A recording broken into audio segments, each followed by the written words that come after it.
Good evening everyone, welcome to all of you. और आज के अपने इस बायो 10 सीरीज में हम आपको एक बहुत इंपॉर्टेंट टॉपिक समझाने वाले हैं जो हर एक स्टूडेंट को एक दो बार में तो नहीं समझ आता है। बहुत कॉम्प्लेक्स टॉपिक है, लेकिन आज कोई भी इसे एक बार में पढ़ेगा ना तो उसको समझ आ जाएगा, जिसका नाम है आरएनए इंटरफेरेंस या जीन साइलेंसिंग। आपको बता दें, सच्चाई यही है कि जब हमने पहली बार इस टॉपिक को पढ़ा था तो एक से दो बार पढ़ने पे हमें भी ये टॉपिक समझ नहीं आया था। जब हमने स्टडी की थी पहली बार जीन साइलेंसिंग या आरएनए इंटरफेरेंस के बारे में पढ़ा था, तो हमें भी ये टॉपिक काफ़ी कॉम्प्लिकेटेड लगता था। लेकिन बहुत सारी स्टडी, बहुत जगहों से पढ़ने के बाद, बहुत डिफरेंट सोर्सेज से पढ़ने के बाद हमने एक ऐसा आपके लिए इतना सिंपलर वे में इसको समझाने की कोशिश करेंगे कि आपको आज ये पहली बार में समझ आ जाएगा। अगर कोई इससे कभी ना पढ़ा हो तो 15 मिनट का वीडियो होने जा रहा है, ये थोड़ा लंबा वीडियो होगा तो टेंशन नहीं लीजिएगा, लेकिन उसे 100% समझ आ जाएगा कि आरएनए इंटरफेरेंस या जीन साइलेंसिंग है क्या। ठीक है, तो चलिए हम स्टार्ट करते हैं। जो आरएनए, इसको हम आरएनए आई, आरएनए इंटरफेरेंस, जीन साइलेंसिंग, पीटीजीएस। पीटीजीएस का मतलब होता है पोस्ट ट्रांसक्रिप्शनल जीन साइलेंसिंग, या फिर इसी को हम क्वेलिंग के नाम से जानते हैं। हालांकि क्वेलिंग टर्म इसको न्यूरोस्पोरा के अंदर दिया गया था, न्यूरोस्पोरा के अंदर भी ये डिस्कवर किया गया था, तो वहां पे इसको क्वेलिंग टर्म दिया गया था। इसकी पहली बार डिस्कवरी की थी फायर एंड मेलो ने सी एलिगेंस के अंदर। सी एलिगेंस क्या है? सी एलिगेंस एक फ्री लिविंग निमेटोडा है। ठीक है, ये क्या है? एक फ्री लिविंग निमेटोडा है। ठीक है, और आपको बता दें इसकी हिस्ट्री भी काफ़ी इंटरेस्टिंग रही है। बहुत साइंटिस्ट ने इसको सबसे पहले पेटूनिया के अंदर इसको ऑब्जर्व किया था। पेटूनिया आपको पता है, पेटूनिया के अंदर, पेटूनिया के फ्लावर कलर में जीन साइलेंसिंग जैसा कुछ मैकेनिज्म पहली बार देखा गया था। लेकिन जो एक आप कह सकते हैं कि ऑथेंटिक या ऑफिशियल एक तरीके से जो डेटा दिया गया वो फायर एंड मेलो के द्वारा दिया गया था सी एलिगेंस में। इन लोगों ने किया क्या? पहली बात तो जीन साइलेंसिंग होता क्या है, एक बार इसको समझ लेते हैं। तो देखिए, जीन साइलेंसिंग का मतलब होता है कि जिस भी जीन को हम अपने सेल के अंदर एक्सप्रेस नहीं होने देना चाहते हैं, हम चाहते हैं कि ये जीन एक्सप्रेस ना हो, अनवांटेड जीन है या फिर कहीं बाहर से आया हुआ जीन है, या फिर इस जीन का एमआरएनए बन रहा है लेकिन उसकी प्रोटीन हमें नहीं बनने देना है, तो वहां पे ये मैकेनिज्म ऑपरेट होता है। ये ट्रांसक्रिप्शन तक तो कुछ नहीं करता, ये ट्रांसक्रिप्शन के बाद वाली मैकेनिज्म को रोकता है। मतलब एमआरएनए तक बन जाता है उस जीन का, लेकिन जीन के एमआरएनए के बाद प्रोटीन सिंथेसिस नहीं होने देता ये मैकेनिज्म। इसीलिए इसको पीटीजीएस के नाम से जानते हैं, पोस्ट ट्रांसक्रिप्शनल जीन साइलेंसिंग। मतलब ट्रांसक्रिप्शन के बाद होने वाला जो ये मैकेनिज्म है, इसीलिए इसको हम पोस्ट ट्रांसक्रिप्शनल जीन साइलेंसिंग के नाम से जानते हैं। इतनी बात सभी को क्लियर है? अब सवाल ये है कि इसमें होता क्या है। तो एक बार ध्यान से समझना, डिग्रेडेशन और silencing of target mRNA by using double stranded RNA. जो ये काम करता है वो कोई डबल स्ट्रैंडेड आरएनए इस काम को करता है।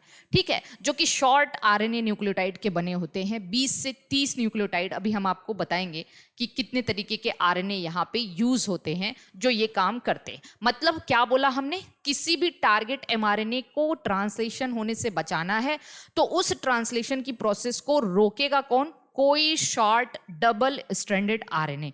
तो RNA interference is mediated by any kind of double stranded RNA. ठीक है, इतनी बात तो सभी को समझ आई होगी। It is a method of cellular defence. बहुत सारी आप कह सकते हैं हर एक यूकैरियोटिक ऑर्गेनिज्म के अंदर पाया जाता है। याद रखना, किसी प्रोकैरियोट में नहीं देखने मिलता, ये हर एक यूकैरियोटिक ऑर्गेनिज्म के अंदर देखा जाता है as a method of cellular defence. Cell अपनी रक्षा करने की, कोई बाहर से कोई टारगेट एमआरएनए ऐसा ना आ जाए जो सेल को आगे चल के डिस्टर्ब कर सके, उसकी जो है मशीनरी को डिस्टर्ब कर सके। तो it is a kind of cellular defence. ठीक है ना, आगे अभी आपको समझ आएगा। तो इतनी बात सभी को समझ आई। फायर मेलो ने यही किया था कि इन्होंने सी एलिगेंस का एम्ब्रियो लिया था, इन्होंने सी एलिगेंस का एम्ब्रियो लिया था, और सी एलिगेंस के एम्ब्रियो में इन्होंने बाहर से डबल स्ट्रैंडेड आरएनए एंटर कर दिया था। बाहर से डबल स्ट्रैंडेड आरएनए इस एम्ब्रियो के अंदर एंटर कर दिया, तो इस सी एलिगेंस के एम्ब्रियो में बहुत सारे डिफेक्ट देखने को मिले। क्या देखने को मिले? डिफेक्ट देखने को मिले, बहुत सारे डिफेक्ट देखने को मिले। अब आगे हम समझेंगे कि ये डिफेक्ट आ कहाँ से रहा है। जो सी एलिगेंस के एम्ब्रियोनिक डेवलपमेंट की नॉर्मल प्रोसेस थी वो भी वहाँ पे डिस्टर्ब मिले इन लोगों को। तो समझते हैं कि इसमें होता क्या है। तो चलिए देखिए, सबसे पहले ये पूरी साइलेंसिंग की प्रोसेस जो साइलेंसिंग की प्रोसेस करता है वो कोई डबल स्ट्रैंडेड आरएनए होता है। और डबल स्ट्रैंडेड आरएनए आता कहाँ से है, ये भी सवाल है हमारे पास कि वो डबल स्ट्रैंडेड आरएनए आ कहाँ से रहा है भाई। क्या सेल के बाहर से आ रहा है या सेल के अंदर ही वो प्रेजेंट है जो हमारे टारगेट एमआरएनए को साइलेंस करने वाला है। तो हम पहले देख लेते हैं, स्मॉल आरएनए फैमिली है ये, और यहां से हम देखते हैं ये 3 तरीके के डबल स्ट्रैंडेड आरएनए होते हैं। एक एमआई आरएनए, एसआई आरएनए और पीआई आरएनए। देखिए, जो एमआई आरएनए है माइक्रो आरएनए कहेंगे इसको, एसआई आरएनए को स्मॉल इंटरफेरिंग आरएनए कहेंगे, और पीआई आरएनए को पीवी आरएनए कहते हैं। देखो, इसके बारे में बहुत ज्यादा नॉलेज नहीं है। ये पीवी आरएनए इन दोनों से थोड़ा सा बड़ा होता है, डबल स्ट्रैंडेड ये भी है। ये 20 से 25 न्यूक्लियोटाइड का होता है, ये 21 न्यूक्लियोटाइड का होता है, और ये लगभग 26 से 31 न्यूक्लियोटाइड लॉन्ग होता है। मतलब इन दोनों के कंपैरिजन में थोड़ा लंबा होता है। दूसरी चीज है, ये कहीं वर्क नहीं करता, ये बस जर्माइनल सेल के अंदर देखा जाता है। इसके बारे में बहुत नॉलेज नहीं है, नोन नहीं है, लेकिन फिर भी हम आपको बता दें कि help in silencing of mRNA, या आप कह सकते हैं silence gene in germ cell, केवल ये जर्माइनल सेल में ऑपरेट होता है। किसमें? जर्माइनल सेल में। ऐसा माना जाता है कि जो पीआई आरएनए है वो जर्म सेल के अंदर देखने को मिलता है। और जर्म सेल के अंदर जो रेट्रो ट्रांसपोजन्स या ट्रांसपोजन्स हैं, ट्रांसपोजन्स के जो एमआरएनए बन रहे हैं उनको, ट्रांसपोजन हमने एक वीडियो में आपको पढ़ाया है जंपिंग जीन के बारे में, आप सर्च कर सकते हैं इसी बायो10 सीरीज में, तो आपको वहां पे अच्छे से समझ आ जाएगा ट्रांसपोजन्स, मोबाइल जेनेटिक एलिमेंट या फिर जंपिंग जीन, इसके बारे में हमने आपको बताया। तो जो ट्रांसपोजन्स के आरएनए होते हैं उनको साइलेंस करने का काम करता है कौन? पीआई आरएनए, और वो भी केवल और केवल जर्म सेल में। और ये एक एंजाइम है डाइसर, उस पर डिपेंड नहीं करता है। अभी हम आगे देखेंगे कि डाइसर एंजाइम होता क्या है। तो चलिए, एमआई आरएनए और एसआई आरएनए के बीच में हमें थोड़ा सा फर्क समझना है कि देखो, एमआई आरएनए माइक्रो आरएनए ये 20 से 25 न्यूक्लियोटाइड लॉन्ग होता है, ये small interfering RNA 21 nucleotide long होता है। एमआई आरएनए का सोर्स जो है वो बनता है, उसके जीन पहले से ही हमारी सेल के न्यूक्लियस में प्रेजेंट होते हैं। मतलब एमआई आरएनए बनाने वाला जीन हमारी सेल के न्यूक्लियस में, हमारे क्रोमोसोम में पहले से ही प्रेजेंट होता है। लेकिन एसआई आरएनए का सोर्स जो होता है वो कोई एक्सोजिनस डबल स्ट्रैंडेड आरएनए होता है। मतलब हमारी सेल के अंदर एसआई आरएनए तभी बनेगा जब कोई बाहर से डबल स्ट्रैंडेड आरएनए आएगा। और कोई बाहर से हो सकता है कि किसी वायरस का आरएनए हो, वो बाहर से कोई डबल स्ट्रैंडेड आरएनए आएगा, उसी को कट करके एसआई आरएनए बनाया जाता है। तो एसआई आरएनए का सोर्स कोई एक्सोजिनस डबल स्ट्रैंडेड आरएनए होता है, और एमआई आरएनए का सोर्स हमारी सेल के अंदर ही प्रेजेंट है, उसका जीन प्रेजेंट होता है और समय आने पर वो एक्टिवेट किया जाता है और एमआई आरएनए बनाया जाता है। ठीक, अब हम देख लेते हैं mRNA play in endogenous pathway. Endogenous का मतलब सेल के अंदर कोई पहले से प्रेजेंट टारगेट mRNA है उसको डिग्रेड करना है, तब ये ऑपरेट होता है। और siRNA का सोर्स एंडोजिनस भी हो सकता है, एक्सोजिनस, बाहर से कोई टारगेट mRNA है उसको साइलेंस करना है या सेल के अंदर है उसको साइलेंस करना है। ठीक है, अब इनको हम आगे देखते हैं। ये 2 पॉइंट आपको आगे जब मैकेनिज्म पढ़ाएंगे तब आपको समझ आएगा।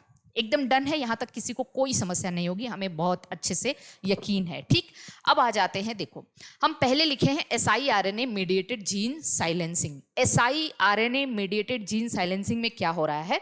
siRNA में क्या है, सपोज करिए कि ये हमारी एक सेल है, बहुत ध्यान से समझना, बहुत ध्यान से, एक इमेजिनरी, हम आपको जो है ना पूरे एक इमेजिनेशन के साथ आप इसको समझेंगे तो आपको एकदम अच्छे से समझ आ जाएगा। सपोज करिए कि हमारी सेल में किसी डबल स्ट्रैंडेड आरएनए का इन्फेक्शन हो रहा है, डबल स्ट्रैंडेड आरएनए वायरस का। अब ये डबल स्ट्रैंडेड आरएनए वायरस जब भी हमारी सेल के अंदर आएगा तो हो सकता है वो हमारी सेल या किसी भी यूकैरियोटिक सेल के अंदर इंटीग्रेट करके वो अपना एमआरएनए बनाए, अपनी प्रोटीन बनाए। तो एक तरफ तो ये हो सकता है कि अपना एमआरएनए बना रहा है, कुछ ना कुछ एमआरएनए इसका बन रहा है। अब उसका जो एमआरएनए बन रहा है वो प्रोटीन ना बनाने पाए, है ना। तो मान लो उसने क्या किया, हमारी होस्ट सेल में के डीएनए में इंटीग्रेट किया और उसने एक अपना mRNA बना लिया। अब यही टारगेट mRNA को हमें क्या करना है, साइलेंस करना है, इसकी प्रोटीन नहीं बनने देना है, पोस्ट ट्रांसक्रिप्शनल जीन साइलेंसिंग। तो होगा क्या, इससे डबल स्ट्रैंडेड को बाहर से आ रहा है, बाहर से आ रहा है double stranded RNA, exogenous double stranded RNA है। इसी डबल स्ट्रैंडेड आरएनए के ऊपर एक एंजाइम वर्क करेगा, डाइसर प्रोटीन है, ये एक तरीके की प्रोटीन होती है जो साइटोसॉल के अंदर पाई जाती है। डाइसर एक साइटोसॉलिक प्रोटीन है, आरएनए हेलिकेज फैमिली थर्ड से बिलोंग करता है, और ये एक एंडोन्यूक्लियस एक्टिविटी भी इसके पास होती है।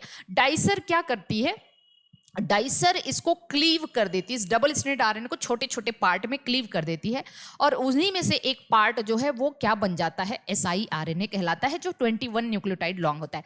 अब आप बताओ siRNA कैसे बना, siRNA बाहर से कोई डबल स्ट्रैंडेड आरएनए आया, उसी से बना हुआ है with the help of dicer protein. अब डाइसर के बाद अब देखो इसके पास दो स्ट्रैंड है, एक 5 to 3 और एक 3 to 5, डबल स्ट्रैंडेड है। 5 to 3 वाले स्ट्रैंड को पैसेंजर स्ट्रैंड के नाम से जानते हैं, 3 to 5 वाले स्ट्रैंड को गाइड स्ट्रैंड के नाम से जानते हैं। इसको हम सेंस स्ट्रैंड भी कह सकते हैं, इसको एंटी सेंस भी कह सकते हैं, ये हमने आपको मॉलिक्यूलर में पढ़ाया है, आपको भी पता होगा। 5 to 3 वाला सेंस या कोडिंग होता है, 3 to 5 अगर कहें, अगर हम डीएनए की बात करें तो वो एंटी सेंस होता है, बस हम इसको सेंस और एंटी सेंस कह सकते हैं। अब इस पे एक प्रोटीन आती है रिस्क का मतलब होता है आरएनए इंड्यूस्ड साइलेंसिंग कॉम्प्लेक्स, इसका फुल फॉर्म है RNA induced silencing complex, belong to Argonaute family, ये एक अर्गोनॉट फैमिली होती है प्रोटीन की, उससे बिलोंग करता है। रिस्क का काम क्या है कि ये इस डबल स्ट्रैंडेड आरएनए से पैसेंजर आरएनए को डिग्रेड करवा देता है, इस पैसेंजर आरएनए को यहां से रिमूव करके डिग्रेड कर देता है। जब ये पैसेंजर आरएनए को डिग्रेड कर दिया तो बचा बस और बस गाइड स्ट्रैंड, है ना, केवल गाइड स्ट्रैंड बचा, तो 3 to 5 वाला गाइड स्ट्रैंड बचा। अब ये गाइड स्ट्रैंड क्या करता है, ये गाइड स्ट्रैंड जाके इस टारगेट एमआरएनए से, टारगेट एमआरएनए हमारा क्या था 5 to 3, गाइड स्ट्रैंड क्या है 3 to 5 है, इससे परफेक्ट कहीं कॉम्प्लीमेंट्री सीक्वेंस से बाइंड करता है और परफेक्ट पेयरिंग करता है। कॉम्प्लीमेंट्री सीक्वेंस से बाइंड करके परफेक्ट पेयरिंग किया, और परफेक्ट पेयरिंग के बाद इस एमआरएनए को डिग्रेड कर दिया, इसको तोड़ दिया, इसकी प्रोटीन नहीं बनने दिया। तो ये मैकेनिज्म क्या कहलाया, ये मैकेनिज्म है पूरा का पूरा क्या है, siRNA मीडिएटेड जीन साइलेंसिंग। अब देखो siRNA जो मीडिएटेड जीन साइलेंसिंग है वो सिस एक्टिंग है, siRNA का जो आप कह सकते हो एक्शन है वो सिस एक्टिंग है। सिस एक्टिंग का मतलब इसने जिस mRNA को साइलेंस किया वो खुद ही उसी आरएनए से बना हुआ है, मतलब ये खुद भी उसी आरएनए से बना है जिसके एमआरएनए को इसने साइलेंस किया, मतलब सेम टाइप के आरएनए को इसने वो क्या किया है, इनएक्टिव किया या डिग्रेड किया, इसलिए इसका एक्शन सिस एक्टिंग माना जाता है। इतनी बात सभी को समझ आ गई siRNA मीडिएटेड जीन साइलेंसिंग। अब हम आते हैं miRNA मीडिएटेड जीन साइलेंसिंग के बारे में। हमने क्या बताया कि miRNA मीडिएटेड जीन साइलेंसिंग के जीन जो miRNA के जीन है वो पहले से हमारे सेल के न्यूक्लियस में प्रेजेंट होते हैं। यहाँ पे हमने एक न्यूक्लियस बनाया, यहाँ हमारा एक साइटोसॉल है, ये क्या है साइटोसॉल। देखो न्यूक्लियस के अंदर एक क्रोमोसोम है, क्रोमोसोम के ऊपर क्या है miRNA फॉर्मिंग जीन प्रेजेंट है, और मान लीजिए कि ये कोई टारगेट mRNA जो हमारे सेल के अंदर पहले से प्रेजेंट है, उसको उसमें कोई डिफेक्ट है या हो सकता है वो कोई वायरल mRNA हो, या हो सकता है वो किसी भी तरीके का mRNA हो जिसको हमें साइलेंस करना है। क्या करना है, उसी को हमें साइलेंस करना है। तो ये हमारा टारगेट mRNA है और यहाँ पे हमारा mi फॉर्मिंग जीन है। तो यहाँ पे RNA पॉल 2 एक एंजाइम आता है, वो miRNA फॉर्मिंग जीन का ट्रांसक्रिप्शन करता है, और ट्रांसक्रिप्शन करके यहाँ पे प्रो प्री miRNA बनाता है, प्रो प्री miRNA बनता है। अब मतलब इसमें इंट्रॉन वगैरह प्रेजेंट है। अब इसकी प्रोसेसिंग होती है, प्रोसेसिंग कुछ स्पेशल प्रोटीन की हेल्प से होती है, उसका नाम है ड्रोसा पासा। ड्रोसा जनरली एनिमल सेल के लिए यूज होता है, पासा जनरली आप कह सकते हो प्लांट सेल में भी यूज किया जाता है, ठीक है। तो ड्रोसा एंड पासा याद रखना, ये क्या करते हैं, इसकी प्रोसेसिंग करते हैं। जब इसकी प्रोसेसिंग होती है तो miRNA माइक्रो प्रोसेसर कॉम्प्लेक्स बनता है, और प्रोसेसिंग के बाद प्री miRNA, ये देखो प्रो प्री miRNA था, ये प्री miRNA, ये सब कहाँ बन रहा है याद रखना। ड्रोसा एक न्यूक्लियस के अंदर पाई जाने वाली प्रोटीन है, ठीक है। अब ये जो प्री miRNA है ये एक्सपोर्टिन प्रोटीन की हेल्प से एक चैनल प्रेजेंट होता है न्यूक्लियस में, जिसको हम एक्सपोर्टिन 5 कहते हैं। ये आ जाता है साइटोसॉल के अंदर, क्योंकि साइटोसॉल के अंदर डाइसर है। अब देखो इसी प्री miRNA के ऊपर डाइसर एक्ट करता है, और डाइसर इसको फिर डबल फ्रेगमेंट में कन्वर्ट कर देता है। इसमें से एक फ्रेगमेंट जो 20 से 25 न्यूक्लियोटाइड है वो mRNA है। मतलब वापस से फिर से इसकी जो मैकेनिज्म है वो एकदम siRNA मीडिएटेड जैसी हो जाती है। बस फर्क ये था कि siRNA क्या था, वो उसका सोर्स क्या था, एक्सोजेनस डबल स्ट्रैंडेड आरएनए था। mRNA अंदर ही बना हुआ है, ठीक है ना। अब देखिए, अब वही कहानी फिर से है। mRNA के पास दो स्ट्रैंड है, एक पैसेंजर और एक गाइड स्ट्रैंड है। इस पर रिस्क क्या करेगा, पैसेंजर स्ट्रैंड को डिग्रेड कर देगा है, गाइड स्ट्रैंड बचेगा। ये गाइड स्ट्रैंड क्या करेगा, अपने टारगेट, हमारा ये जो टारगेट mRNA है, mRNA बनने के बाद न्यूक्लियस से फिर साइटोसॉल में तो आएगा ना प्रोटीन सिंथेसिस के लिए। हम सभी को ये बात पता है कि mRNA बनता कहाँ है, न्यूक्लियस में, लेकिन प्रोटीन सिंथेसिस के लिए वो साइटोसॉल में आएगा। तो साइटोसॉल में आने के बाद, साइटोसॉल में जैसे ही हमारे टारगेट mRNA है, ये जो हमारा गाइड स्ट्रैंड है किसका, mRNA का, ये जाता है और इससे पेयरिंग करता है। अब एक बात यहाँ याद रखना कि यहाँ पे परफेक्ट पेयरिंग नहीं होती, कहीं ना कहीं मिस पेयरिंग भी होती है, लूप का फॉर्मेशन। जहाँ पे मिस पेयरिंग हो रही है वहाँ लूप का फॉर्मेशन हो जाता है।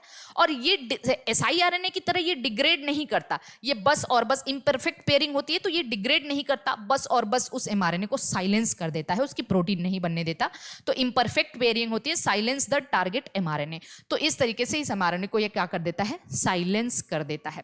तो आई होप अब ये समझना आप कि बताओ mRNA की जो जीन है या इसकी जो एक्टिविटी है वो ट्रांस एक्टिंग हो सकती है। मतलब बनाने वाला जीन कोई और है और जो टारगेट mRNA है वो कोई और हो सकता, कोई अलग RNA हो सकता है, किसी अलग स्पीसीज का हो सकता है या अलग सोर्स का हो सकता है।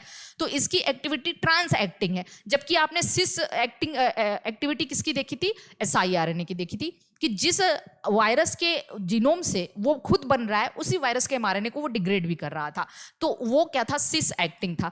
तो अब हमें पता है, उम्मीद है, देखिए वीडियो बहुत लंबा ना हो और कम टाइम में आपको ज़्यादा से ज़्यादा समझ आ जाए, इसलिए हमने बहुत भरपूर कोशिश किया है आपको RNA साइलेंसिंग समझाने की कोशिश की है। तो देखिए यहाँ पे क्या है, अब यहाँ पे दो तीन डिफरेंसेस हमने बताया था, mRNA ट्रांस एक्टिंग है, ये मे बी सिस एक्टिंग हो सकता है, ठीक है।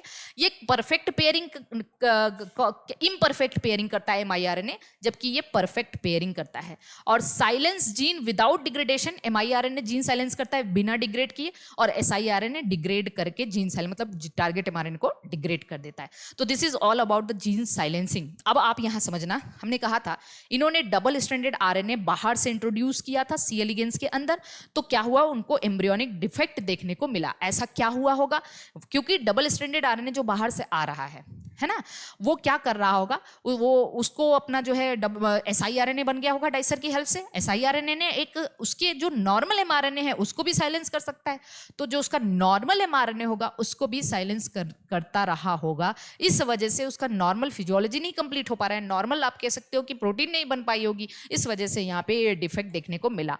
तो ये पूरी कहानी थी आरएनए इंटरफेरेंस की, जीन साइलेंसिंग की, या पीटीजीएस इसीलिए इसको कहते हैं, पोस्ट ट्रांसक्रिप्शनल जीन साइलेंसिंग। वापस से एक बार जरूर देखिएगा इस वीडियो को, अगर आपको और अच्छे से कॉन्सेप्ट चाहिए, वापस से एक बार अच्छे से दोबारा देखिएगा, जरूर समझ में आ जाएगा। और आज के बाद इससे रिलेटेड कोई भी डाउट नहीं आपको रह जाएगा, चाहे वो CSIR एग्जामिनेशन हो, गेट एग्जामिनेशन हो, सेट हो, असिस्टेंट प्रोफेसर हो, किसी भी तरीके का एग्जामिनेशन। ये इतना कॉम्प्लिकेटेड टॉपिक होता है कि आप यूट्यूब पर भी जाओगे, किसी भी टीचर का टॉपिक पढ़ोगे, आपको एक बार में नहीं समझ में आएगा, और एक बार में वो सारे बताएंगे भी नहीं। हमने आपको डिफरेंस भी बता दिया कि सब में डिफरेंस क्या है, और दूसरा चीज़ हमने आपको ये भी बता दिया कि दोनों के बारे में बता दिया, mRNA mediated as well as siRNA। और PV के बारे में हमने बताया कि इसमें बहुत ज़्यादा रोल इसका नहीं पता है, ये डाइसर इंडिपेंडेंट है ऐसा माना जाता है। इसमें डाइसर, ये दोनों डाइसर डिपेंडेंट है, लेकिन ये क्या है, डाइसर इंडिपेंडेंट है। ये बस और बस जर्माइनल सेल में देखने को मिलता है इसकी एक्टिविटी, और जर्म सेल के अंदर ये जीन को साइलेंस करने का काम करता है, या फिर जर्म सेल के अंदर जो ट्रांसपोजन्स हैं उनके mRNA को साइलेंस करने का काम करता है। So this is all about the gene silencing. I hope आपको बहुत अच्छा लगा होगा, आपने बहुत एंजॉय किया होगा। वापस से एक बार फिर से देखना, सारे कॉन्सेप्ट क्लियर हो जाएंगे।